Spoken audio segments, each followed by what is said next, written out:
Welcome to the Southern Stock Podcast. Today we're talking to Ken and Cruise Ungaro. Ken is a professional driving instructor with the NASCAR Race Experience at Charlotte Motor Speedway. And this is his son, Cruise, who is a crew member for the NASCAR Racing Experience. Welcome, guys. Thank you. Thanks. So first question, NASCAR is a generational sport, right? And we see family names, Earnhardt, all these names return decade after decade. Why do you think that is? And in your family, how did your love of racing begin? Why it's generational? I think it's because they're around it. They're surrounded by it, and that's really all they know because for them, it's like a full-time career, full-time job, day and night. And in order to be with their siblings and their parents, they're going to be there with each other constantly. It's like if you think of it like a carnival, they just travel all over the place, and that's their life. And so I think that's why you see a lot of these younger guys coming up straight, like Chase Elliott and all of the sons of all these guys that I watched when I was a kid. As far as what got me into it originally was in 83, I think I was in middle school at the time. I had a neighbor by the name of Bobby Rahal who won the 86 Indy 500, and he invited us, my dad and I, to the Indy 500, and that was it. That was it. Never anything else. And that was it. I knew it the minute they came around the corner and I saw it, and I was just in awe. And my dad looked at me and he was like, "Holy crap!" And it's unlike any other experience you ever experience. Now, I guess he can tell you how he got. Yeah, I want to hear yours too. So you got like the heart flutters and all that. You were like, "Yeah, this is it for me." I'd say it could be more of like a bonding thing. It's like a way to interact with each other more and like get away from everything else. And like growing up, we had our little go-karts that we would take around. I was like 6 years old, and we'd have our swim goggles on, and we'd be driving around the go-karts all around the back of the neighborhood. And then those go-karts turned into faster and better go-karts, Yeah. more competitive. So it's like a stepping stone to grow into other things and like bond that way. I think it's awesome. That's awesome. It's a bonding experience, as is any sport, but it seems like NASCAR is more kind of generational. You see those names, decade after decade. Yeah. Ken, I want to know, when you look at the sport through Cruise's eyes, what excites you the most? I think it's because of what his potential. I didn't have that opportunity when I was his age. If I did, I probably wouldn't have had as many kids as I did, and I would have dove right into it with everything, and not. I mean, I would have gone to college, but the move to Charlotte I knew was key. When I started in NASCAR with myself, it was in Orlando at Disney, and with Richard Petty Driving Experience, and then he came along, and his mom was telling me, we have 4 boys, and she's like, and they're all young. She's like, "I need you home on the weekends," and I was like, "I get it," and so I stepped away from it, and then comes full circle, and Yeah. I just like how I got into it's funny. I actually saw the ad on Indeed. I was just scrolling through Indeed looking for something new, and NASCAR Racing Experience came up, and it brought back like the memories of hearing about him at Disney and like the Richard Petty driving school and all that. So like I applied for it, and then in my application I was like, my dad used to be a ride driver, so they called me and was like, "When can you start?" I was awesome. like, "Yeah," and I was like, "I can do my interview tomorrow." So that's how it started, and then I got into it. I was doing it for a couple months, and then I got him back into it. So now he's driving again with us. Awesome. So what surprised you the most when you started working versus like watching the sport live or on TV?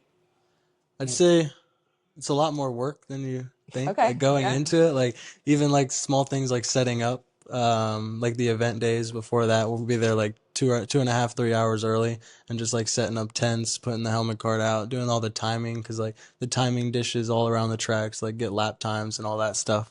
So like there's a lot of setup that goes into it, and I can't even imagine like an actual race day setup compared to ours. Jeez, yeah. It's a lot.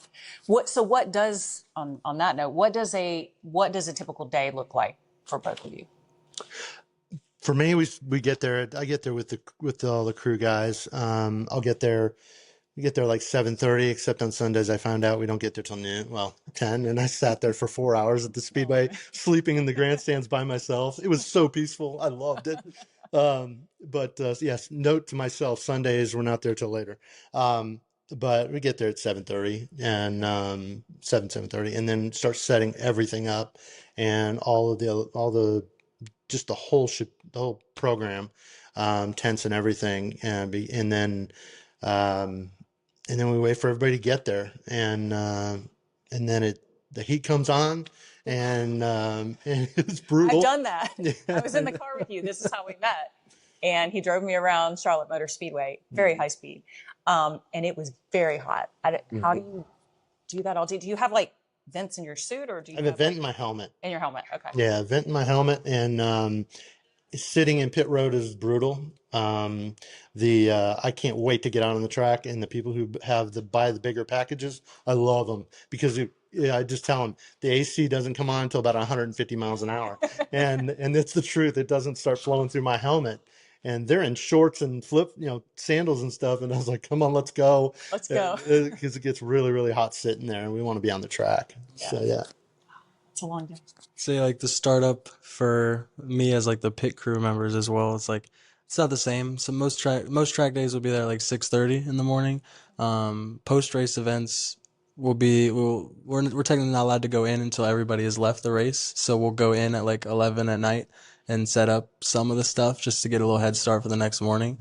So then we'll leave at around like 12:01 and be back at like 5:30, 6:30 to finish the setup. So it's like getting the tents up, like the TV that's playing all the ads and stuff, and then helmet carts. So people are gonna put their helmets on, and like cattle gates, getting the lines all together. So like they have the line to stand in for when they're going next. And yeah, about the heat thing, he gets to feel the AC of driving, but pit people were out just roasting in the sun for some track days, like 14, 15 hours if it's a big one. So we definitely get our fair share of sun. Yeah. It's been unnaturally hot this year. Yeah, and we just got back from Texas, so it was like 104, and it was like UV was like 11, so we were just sitting there roasting out there for hours, and it was 3 days back to back to back. But it's like coming, because I played baseball for 16 years, so like the dream was always to be in like the big stadiums and the big fields in front of all the fans and everything. So like this is kind of that way of being in the big stadiums and the big tracks, and I just like being at the tracks and seeing like the stands and all that. It's pretty cool. That's amazing. Yeah. That's awesome. So this is a different kind of question.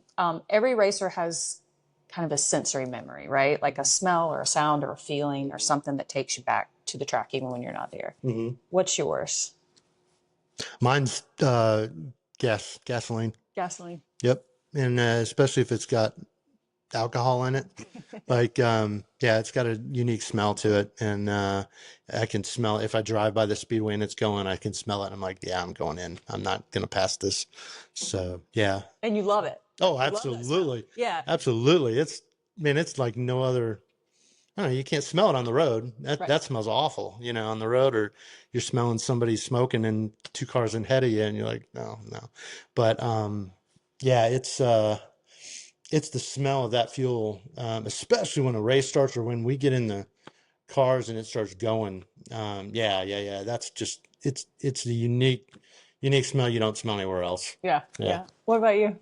I'd say for me, it's the sound of hearing the cars, like also echoing off the stands and everything, but also this like the smell of rubber, because like growing up we had a candle that was the shape of a tire, and anytime we burned it, it smelled like we're burning rubber. So like that smell is like engraved in our heads. So like it's nice. It's soothing to you, like the smell of a Christmas tree, or like for me it was mothballs in my grandfather's basement, like that's weird kind of dank smell. I don't know. I like it. So for you, that's great. That's great. So does danger ever enter your conversation, or especially for you, like when you're talking to your family, right? Your sons, or is that just the appeal for you? Or maybe it's both. No, it's both. Yeah, we have the conversations about it. Like, can you get hurt doing this? Yeah. It was like, yeah. I mean, I don't wear a fire suit just because I like to be hot. And yeah, you can. I mean, you just measure the risk. It's not that. It's just not as risky as what people might think. I mean, we certainly wouldn't let people in the car in shorts if it was really really dangerous. Um, but yeah, it's an inherent risk, and I've told everybody, the people that have asked me that, my best friends and all my friends and my family, is if I were to die hitting the wall at 160, 100, 200 miles an hour in an Indy car, you better not cry a moment for me, because I will have died with a smile on my face and do not shed one tear. And they're like, don't say that. And I was like, I'm serious. That would be the ultimate. If I had to go and I had no choice in the matter, that would be it. I mean, the one thing I would never want to do is have somebody in the car with me. Right. So when somebody's in that car with me, it's very different. I'm focused solely on making sure that there's nothing that's at risk, whether it's other cars on the track, putting that person next to me, or my kids. Never, ever, ever. The fastest I've ever driven has never been with somebody else. Okay. Never. Yeah. What's the fastest you've ever driven? 208. Wow. And wait, what's your train like? Is there a specialized type of training that you have to be able to be a professional NASCAR experience? Yeah, I think it is. It's more of, I mean, I wasn't in any circuit or anything like that. I was racing kids. Mine was just go-karts as a kid, go-karts as an adult. They all drive go-karts. That was where we all started. And, we started with them, just concession carts like you'd go to like a NASCAR speed park. And those that's where they started. And then we went into the professional level stuff, and which is open wheel, and it's much more fun. But it's not, I mean, there's an inherent danger to it. I mean, it's just, you're not strapped in a go-kart, and you get thrown if you wreck, but the object is don't do that. I don't. You know? Just don't do it. Don't No, wreck. just don't do it. So, Yeah. let me tell you. I'd say it's definitely like there's definitely is that risk factor, but I think that's what keeps a lot of people going, like living on the edge a little bit. So like you kind of just like you don't really think about it when you're in the car. You're just like what's going on, but at the same time you're just like you can't help but smile. Like a lot of the people, like they just sit there and they'll just smile with their mouth open the whole time and not know what to say just because they haven't experienced something like that. But for the difference of what he does and what I do is like my job is to like buckle people in the car and like give them the whole rundown and everything on what they're doing. So like making sure that like their buckles are like the right way and how they're supposed to be, and like for them to know what to do if something were to happen, like how to unbuckle the belts and take the steering wheel off, because that's not a common thing in cars. So like making sure they have that, and then like that knowledge to make them feel a little safer. Yeah. That's great. That's fun. Okay. Fans know drivers, but this sport survives because of the thousands of people that the fans never see. Mm-hmm. So who's someone behind the scenes at these NASCAR races that you think deserves more recognition? The most. I would say the people producing the event. I don't think it's just one role. I think it is an orchestration of a bunch of people, all with one common goal to get that thing delivered and get it up on time. The one I use as the best example is the entire morning of Memorial Day weekend at Indy. That is an entire morning, but leading up to that, it's months and months and months of rehearsing and orchestrating the timeline from all the way to where the race starts. It's astonishing that many people can organize that type of an event and pull it off without a hitch. And every year it gets better. Yeah. Every year. I'm not often at the Coca-Cola 600 because I'm always at Indy. Mm-hmm. And I would say that has to apply to Charlotte as well, and the Charlotte Motor Speedway, and all of the people involved with getting that thing off the ground is it's astonishing how many people have to do that. So that's what I would say. I mean, Um, Other than those people, I'd say the people that work in the shops that aren't even at the track, that like get the cars ready and like the spare cars and all the parts and like the trailers loaded. I feel like without those, you wouldn't have the racers, so you wouldn't have a race. So like you have to have those people that do the hard work in the back room, like in the shops, that you don't ever get to see, or like they don't ever get acknowledgement. But those are the real people getting the cars ready and all that stuff. Yeah. I mean, it's thousands of people just for, right. one day event. One day event for a one day event. So Ken, when you watch Cruise working in the sport that you fell in love with originally, do you ever think, this is what I hoped for, or did his journey surprise you at all? This is exactly what I wanted. That's what I figured. There's no question about it. Him and all his brothers are involved with motorsports in some way, shape, or form. And one of his older brothers works for Hendrick Motorsports. He was the first one to really come into it and be directly involved with it. And it was purely what was interesting. He was in a position where he was in high school, was just graduated, and he was working at Smoothie King. And he's like, Dad, I hate this job. And I was like, I know you do. And I said, but what do you want to do? He's like, I just want to work with cars, and I don't want to work with people, like the public. And I was like, I get it. I said, well, what about, I mean, there's welding, there's plumbing, there's all these trades. And he's like, yeah, maybe welding. And I was like, all right, let's get you enrolled in welding. So I sent him to NASCAR Technical Institute. And I said, the kid had a job before he even graduated. Wow. And he was welding seats for a manufacturer for the ARCA series and monster trucks. Wow. And he was just out of high school. He was like 19 years old. And then I said, but I want you to apply at Hendrick Motorsports or Penske, but Hendrick. And because in my past, I worked for Lowe's and had some dealings with Jimmy Johnson and Hendrick Motorsports. And I was like, that's where you want to be. I mean, that's the pinnacle of the sport. Shoot high, don't shoot low, shoot high. And so I said, just go apply. They may not even have a role open, but apply and chase it. Don't wait. And it was about a year and a half after he applied. He called me. He goes, you're never going to believe this. And I was like, what? And he's like, guess who called me? I was like, oh, don't even tell me. And I was like, that was cool. That was so cool to hear him say that. And I said, all right, just do what you can do. They know about you. Just do what you can do. And he's been there ever since. Absolutely loves it. And I mean, like I told him, that you're not going to, between them and Penske, you're not going to find anything better in the sport. And the Hendrick organization is just top notch, first class, That's good. and in every avenue. So, and then when he joined NASCAR Racing Experience, like, all right, there's two, and let's go get the other two. And the other two like that drift racing and beating up their cars and tearing up the tires and all that. And I'm just like, I just can't get into that. I'm more into the the racing piece of it. So Yeah. I'd say it was definitely cool. Yeah. Like doing not only doing something he used to do, but then getting him back into it with me as well. Like I always joke if people ask, like, you work with your dad? I'm like, no, he works with me. Because I was there. That's good. But yeah, it was definitely cool.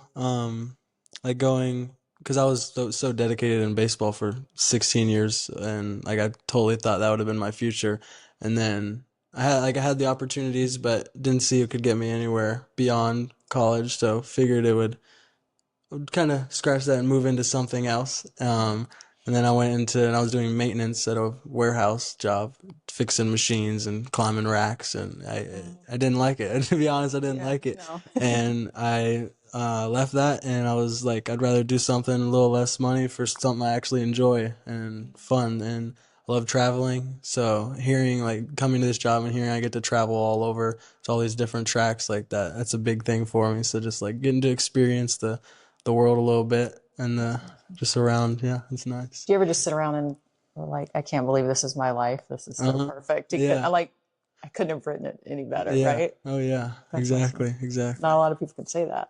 Especially when people ask like, "What do you do for work?" I'm like, "I work with NASCAR in some way," and they're like, "What?" Like nobody ever says that or nobody ever hears that. So it's definitely unique, I guess you could say. They're probably like, "That's so cool." Yeah. Yeah. Just get It paid to is. travel. It It's is. like that's Get what I paid to love to travel. do. Yeah. That's Yeah. awesome. So fast forward 20 years. What do you hope the sport has given your family that has nothing to do with racing? Um, I really hope that it melds them, because they're in different places. All my kids are in different places, geographically, and it gives them one common thing that they all share. Um, that's what I hope it eventually goes to, and I hope when they get much older, that they have kids of their own, that then they're all in this area, because when my goal was to make sure that all my kids, that the one thing I didn't have was we traveled. Well, no, we didn't travel. We moved constantly when I was a kid, and I don't know anybody I went to really two people I went to high school with, and nobody I went to grade school with. These guys all went from kindergarten all the way through high school. Every single one of them went through the same schools, and so they run into everybody all the time. And that to me means more than anything, that they've got their roots here. That if they move out, they're not going to away. They're not going to know. They're going to have a huge network. And like his older brother, that kid, I think everybody in Charlotte, North Carolina, and beyond the region knows who he is. Oh, wow. And we're like, and it's not for bad things. And it's like it's good. Is this the So one that works for no, not Hendrick. No, Okay, no. It's the their oldest brother. the oldest brother? Got it. Yeah, Okay. and the second oldest is the one that works for Hendrick, and but everybody I run into, they hear my last name, they're like, "Oh, are you Avery's dad?" And it's like, yes, I am, and it's like everybody knows the kid, To be known and as Avery's dad. yeah, and it's like that's cool, and or they'll say AJ's or Cruises, Yeah. and so yeah, that's pretty cool, and I don't have that. I don't. Nobody knows. Nobody knows me in any of the cities I've lived in, and so they have all their grown up. They know teachers and all the parents, and everybody knows them. So it's really cool to be from one area. Yeah, that's nice. That's nice. Do you want to try that question? No, that's fine. Yeah, whatever. Okay, so some people don't get the sport, right? And they say like, "Oh, it's not a sport, and it's just a bunch of cars going around in a circle." What do you wish that people would understand about the sport? Like if you're talking to those people. Oh, I got the perfect, We'll see. scenario is, my girlfriend never understood. She's like, how hard can that be? These guys are driving in a car for 3, 4 hours at a time, and they're turning left. And I said, well, sometimes they turn right too, depending on the track. But I said, when I get you in a car eventually, well, then I'm going to ask you to answer that question. And so I took her out on Charlotte Motor Speedway. I think it was the weekend after you did it. Okay. And she's sitting in the car, and I said, so let's go left. I got in the car and told her, let's go left. And she's just petrified. She's like, what? Why am I strapped in so tight? And you're about to find out.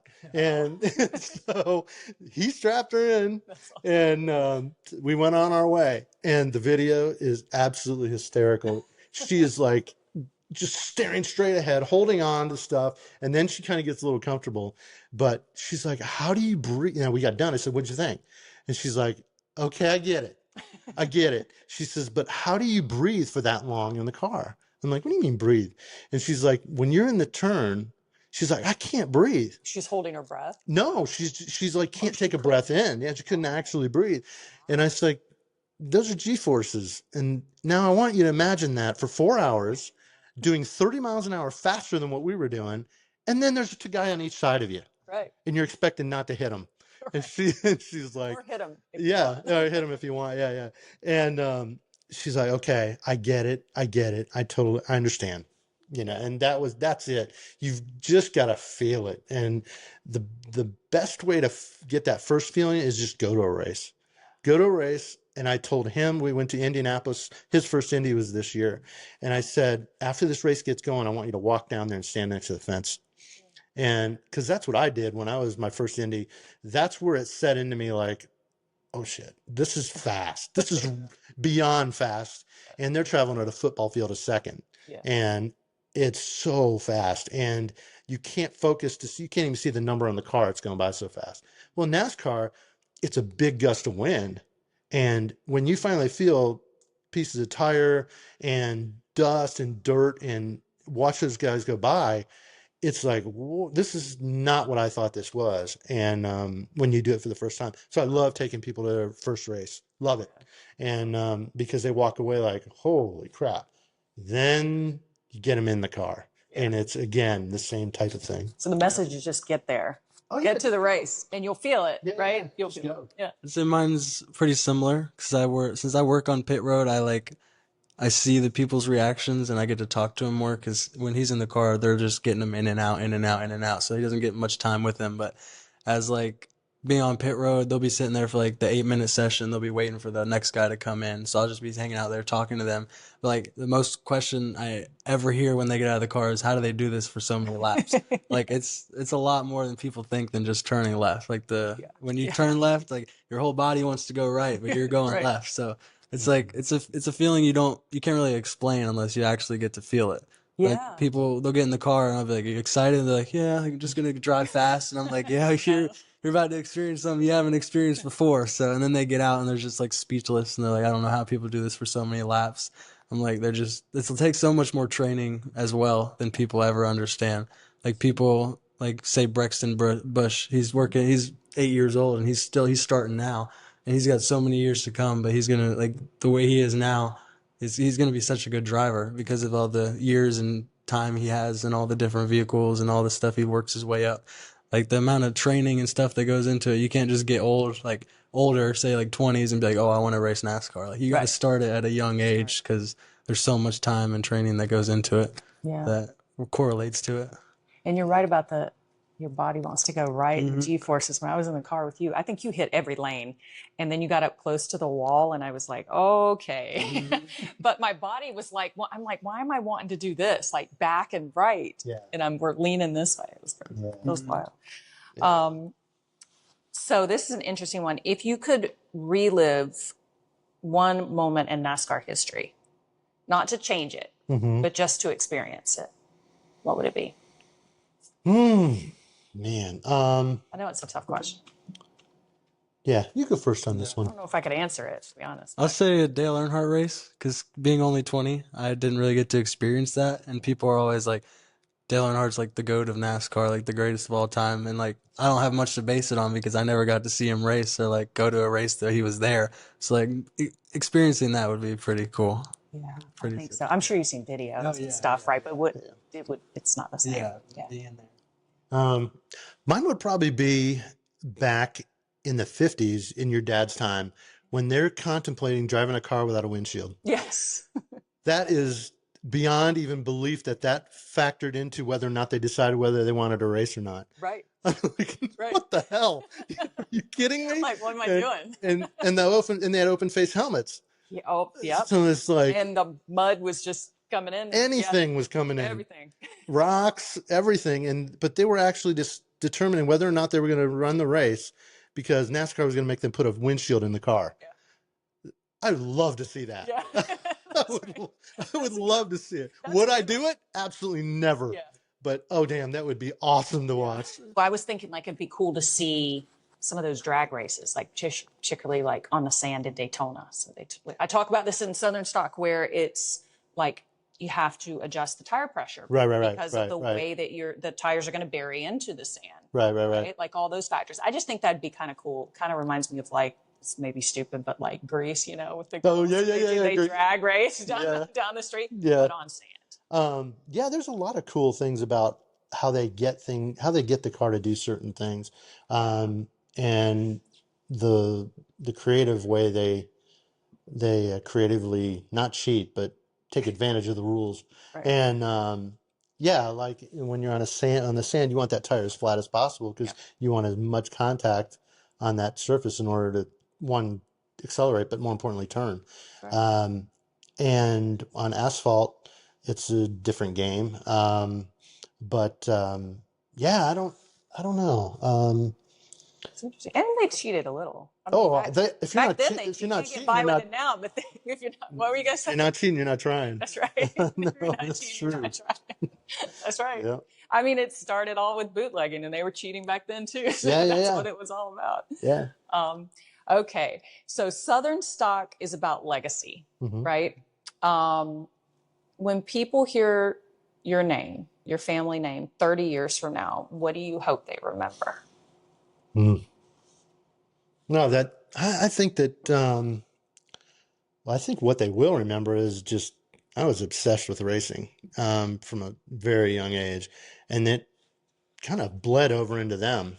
And yeah, in any some way, shape, or form, somebody's always involved with it in one way or another. Yeah, I don't know. That would be it for me. That's a stumper. This I want to hear. Yeah. I'd say probably the way I implement my faith in everything I do. So like just having that title over me, and like that's how people remember me. It's like he was so strong in his faith that like it just stood out to like in front of everybody else. So that's a I big think thing that's for me. awesome. And I see that cross on your Yeah. bracelet. And your tattoo too. Yeah. Did you want to talk about that at all? I'd say I have a lot more people than people would think. Like when they get in the car, they'll see my tattoo or like my bracelet, and they'll be like, "That's awesome! Like I'm a Christian as well." And then sometimes, like if people are like petrified to get in the car or something, or terrified, like I'll offer up a prayer and like give them my little like better feeling of getting in the car that like someone's watching over them as they're in there. So it makes them, probably helps. yeah, it I gets them a mean, lot more from that comfortable. perspective. And then it also like grows me closer to those people, so they get out and they're like, "Thank you so much," and like so grateful for that because they were just terrified going into it. When it is a scary thing getting in a race car. Yeah, yeah. Yes, it is. Yeah. That's great. That's amazing. I guess I just have one last question. Do you guys have any cool or funny stories about your time on the track? There's got to be something, like somebody that got sick or like. Oh There you yeah, go. actually, last event in Texas. Oh boy. Last student of the day. We put him in one of the I think it was an '86 car. And he did his session and everything, and then got out. And the second we took his helmet off, and he stepped back over the white line into line, he just projectile vomited everywhere. And that could have something to do with the heat because it was like 103. But yeah, we do have people get sick good sometimes, and yeah, it's just And that crazy. Texas heat is bad. Oh yeah. Used to have a place in Dallas, and that is the hottest I've ever been in my life. Mm-hmm. I don't know what it is. You look down so pit hot. road and you'll see the heat waves coming off the ground and You can see everything. it. Yeah. It's like a mirage. Yeah. Like, yeah. And it doesn't help the cars. All the oil temps and the water temps, they're just high all day. So then it risks the cars, like break in, go through a lot more cars than we do normal tracks. So, yeah. Do you have one other than me just like screaming the whole time? No. There's probably two, and they were both with one was with Richard Petty, one was here. The one with Richard Petty, I had a guy who was a pro football player. I have no idea who he was, but everybody made a big deal about him, and he was screaming like a little girl. It was so awesome. Oh man, I wish we had a name. And it was, oh, I know, I do too. I don't remember, it was so long ago, but I was cracking up, and I couldn't believe this guy. He was just, I mean, he had a really high voice and screaming, and I was like, dude, you're twice the size of me and barely fit in this car. But the most of the women, they're just like, whoa, and they're screaming and having a great time. The funniest time with NRE was I had a lady that got so excited that she gets out of the car, comes around and kisses me on the cheek. Oh. And I was like, man, you had a good time. She's like, that is the best time I've had in years. And I was like, okay. That's awesome. What do you say? What do you do? What do you do? Like, okay. So yeah. That's awesome. So that was it. That's awesome. Yeah. Yeah, your book. We can talk about it. Yeah. Yeah, your book. Wait, so now what we're doing is he is interviewing me. So the now that I know more about the book and what you told me that from the questions that I asked. Did where did you get? How many people did you interview in order to come to that book? Come with all that information from that book? Yeah, it's a good question. Let me think. So over the course of about 2 years, I probably interviewed a dozen people, just people that knew my dad, people that worked on his crew, friends, promoters, all of that. And then some of the characters in the book are actually based on those real people, and I just changed their names. But I also did a tremendous amount of research because I knew that when I wrote the book, it had to be right because it starts in 1950 and you can't have an instance where you're like, wait a second, but they didn't have windshields. You know, I had to research about carburetors and suspension and what they were doing with the moonshine and loading up the cars and all that. So a lot of research. Yeah, about a dozen interviews. It's okay. I'll just tell you a funny story that after I read that book, I was in Gaffney, because my mom lives in South Carolina, and I was listening to your book. That it was that week that I was driving back and forth, and I stopped at this QT in Gaffney, and this old guy comes pulling in, pulls next to me at the pump, and he sees a Hendrick sticker on my truck, and he's like, I like that truck. He said, I used to work on those, and he said, then I worked at Jeep, and then I worked at Dodge, I think it was, and on Ford, and I was like, oh yeah, and I said, here in Gaffney, he says, yeah, and I was like, you ever heard of a guy named Stick Elliott? And he's like, oh, hell yeah. Oh, hell yeah, I know who that guy is. He's like, you know him? You're too young. And I was like, I know I'm too young. That's good. I said, but his daughter just came out with a book that was awesome. And it has to do with everything around here. Oh, that's like, this guy's working for me. and he's like, oh, yeah, he was a great dirt racer. And he used to race it over in Cherokee Speedway.